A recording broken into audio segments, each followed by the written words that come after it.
Algum tempo depois, na época da colheita do trigo, Sansão foi visitar sua mãe e levou-lhe um cabrito. Vou ao quarto da minha mulher, disse ele, mas o pai dela não quis deixá-la entrar. Eu estava tão certo de que você a odiava, disse ele, que a dei ao seu amigo. A sua irmã mais nova não é... Que a dei a seu amigo. A sua irmã mais nova não é mais bonita? Fique com ela no lugar da irmã. Ah, eu não tinha lido mais na frente. Foi o pai que deu a... Meu Deus, misericórdia. Sansão lhe disse: Dessa vez ninguém poderá me ocupar quando eu acertar as contas com os filisteus. Então saiu, capturou 300 raposas e as amarrou aos pares pela cauda.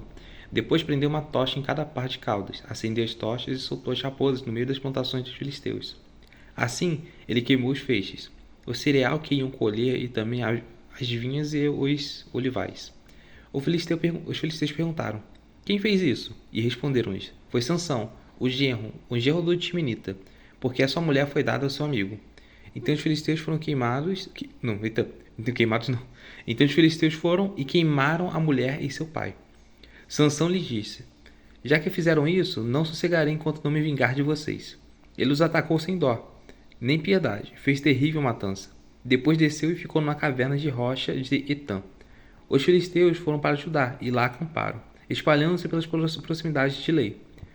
Os homens de Judá perguntaram: Por que vocês vieram lutar contra nós?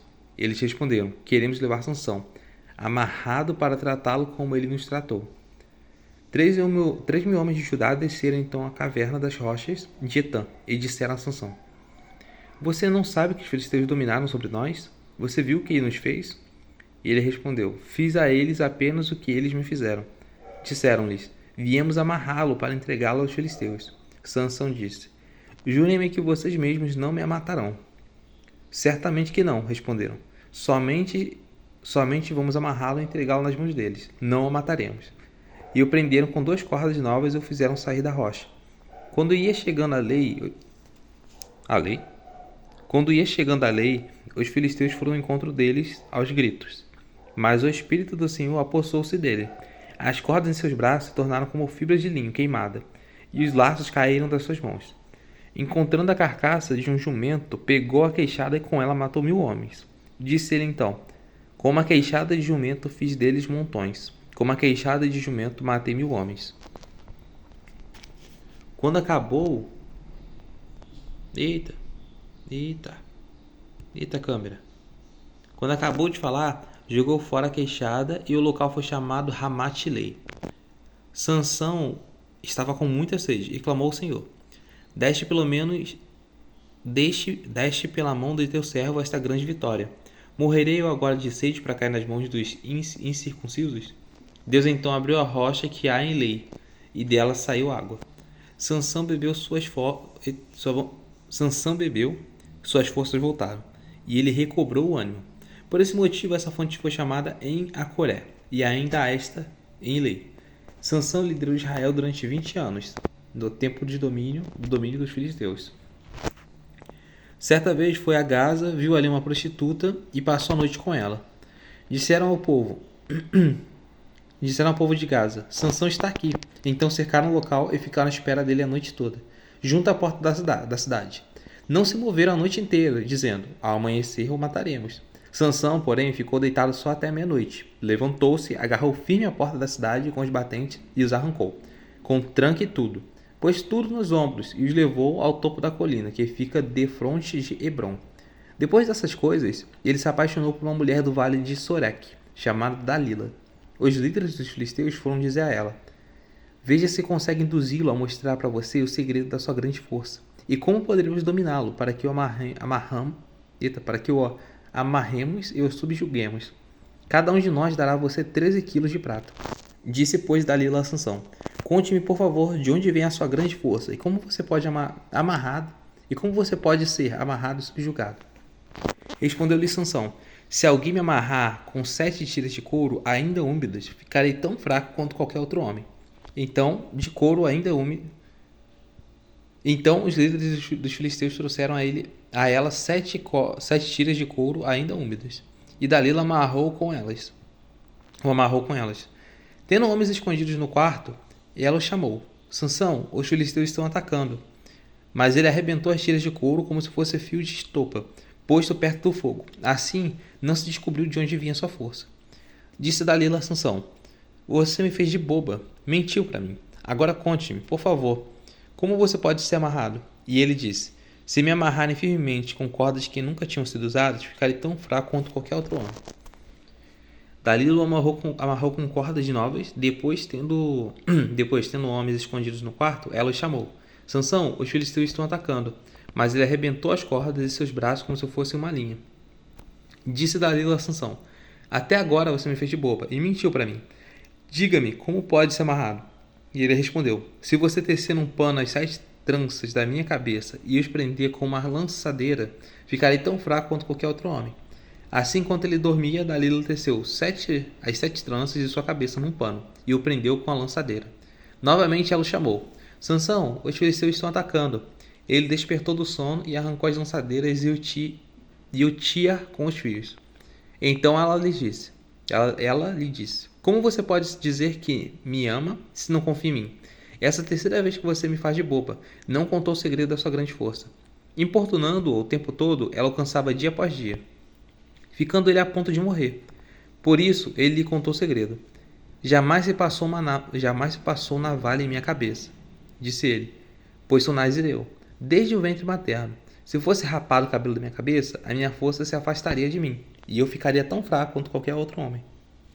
Quando Dalila viu que Sansão lhe tinha contado todo o segredo, enviou essa mensagem aos líderes filisteus: Subo mais uma vez, pois ele me contou todo o segredo. Os líderes dos filisteus voltaram a ela, levando a prata, fazendo-o dormir em seu colo. Ela chamou um homem para cortar as 7 tranças do cabelo dele, e assim começou a subjugá-lo, e a sua força o deixou. Então ela chamou: Sansão, os filisteus estão atacando. Ele acordou do sono e pensou: Sairei como antes e me livrarei. Mas não sabia que o Senhor tinha deixado. Os filisteus furaram seus olhos e o levaram para Gaza. Prenderam-no com algemas de bronze e puseram a girar um moinho na prisão. Mas logo o cabelo da sua cabeça começou a crescer de novo. Os líderes dos filisteus se reuniram para oferecer um grande sacrifício a seu deus, Dagon, e para festejar, comemorando sua vitória, diziam: O nosso Deus entregou o nosso inimigo Sansão em nossas mãos. Quando o povo ouviu, louvou seu Deus. O nosso Deus nos entregou o nosso inimigo, o devastador da nossa terra, aquele que multiplicava os nossos mortos. Com o coração cheio de alegria, gritaram: Tragam-nos Sansão para nos divertir. E mandaram trazer Sansão da prisão. E ele os divertia. Quando o puseram entre as colunas, Sansão disse ao jovem ao jovem que o guiava pela mão: Ponha-me onde eu possa palpar as colunas que sustentem o templo, para que eu me apoie nelas. Homens e mulheres lotavam o templo, todos os líderes dos filisteus estavam presentes, e no alto, na galeria, havia cerca de 3.000 homens e mulheres, vendo Sansão que os divertia. E Sansão orou ao Senhor: Ó soberano Senhor, lembra-te de mim. Ó Deus, eu te suplico, dá-me força mais uma vez, e faze com que eu me vingue dos filisteus por causa dos meus 2 olhos. Então Sansão forçou as 2 colunas centrais sobre as quais o templo se afirmava, apoiando-se nelas, tendo a mão direita numa coluna e a esquerda na outra. Disse: Que eu morra com os filisteus. Em seguida, ele as empurrou com toda a força, e o templo desabou sobre os líderes e sobre todo o povo que ali estava. Assim, na sua morte, Sansão matou mais homens do que em toda a sua vida. Foram então os seus irmãos e toda a família do seu pai para buscá-lo. Trouxeram-no e o sepultaram entre Zorá e Estaol, no túmulo de Manoá, seu pai. Sansão liderou Israel durante 20 anos. Havia um homem chamado Mica, dos montes de Efraim, que disse certa vez à sua mãe: Os 13 quilos de praia que foram roubados de você e pelos quais eu ouvi pronunciar uma maldição, na verdade a prata está comigo, e eu a peguei. Disse-lhe sua mãe: O Senhor abençoe, meu filho. Quando ele devolveu os 13 quilos de prata da mãe, ela disse: Consagro solenemente a minha prata ao Senhor, para que o meu filho faça uma viagem esculpida em um ídolo de metal. Eu a devolvo a você. Mas ele devolveu a prata à sua mãe, e ela separou 2 quilos e 400 gramas e os deu a um ourives, que deles fez a imagem e o ídolo. E esses foram postos na casa de Mica. Ora, esse homem, Mica, possui um santuário, fez um manto sacerdotal e alguns ídolos da família, e pôs um dos seus filhos como seu sacerdote. Naquela época não havia rei em Israel, cada um fazia o que lhe parecia certo. Um jovem levita de Belém de Judá, procedente do clã de Judá, saiu daquela cidade em busca de outro lugar para morar. Em sua viagem, chegou à casa de Mica, nos montes de Efraim. Mica lhe perguntou: De onde você vem? Sou levita de Belém de Judá, respondeu ele. Estou procurando um lugar para morar.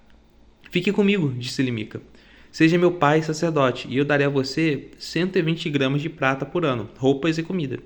O jovem levita concordou em ficar com Mica, e tornou-se como um dos seus filhos. Mica acolheu o levita, e o jovem se tornou seu sacerdote.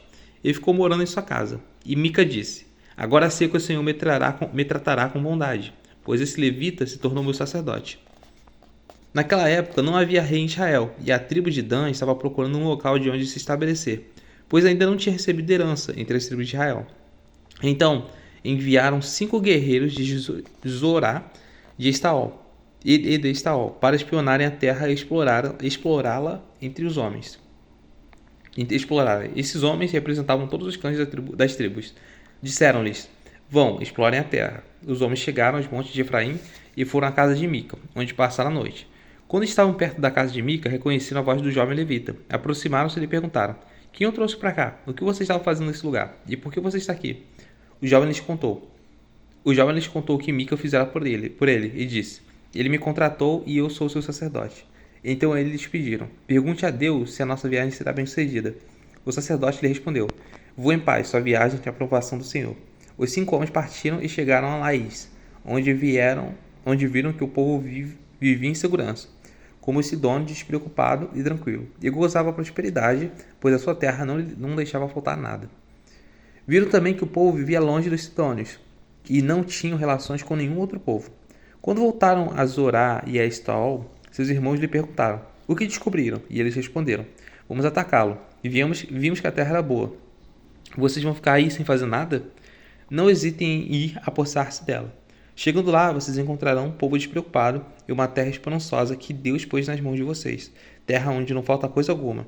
Então 600 homens da tribo de Dan partiram de Zorá e de Estaol, armados para a guerra. Na viagem, armaram acampamento perto de Kiriat Jearim, em Judá. É por isso que até hoje o local a oeste de Kiriat Jearim é chamado Mané Dan.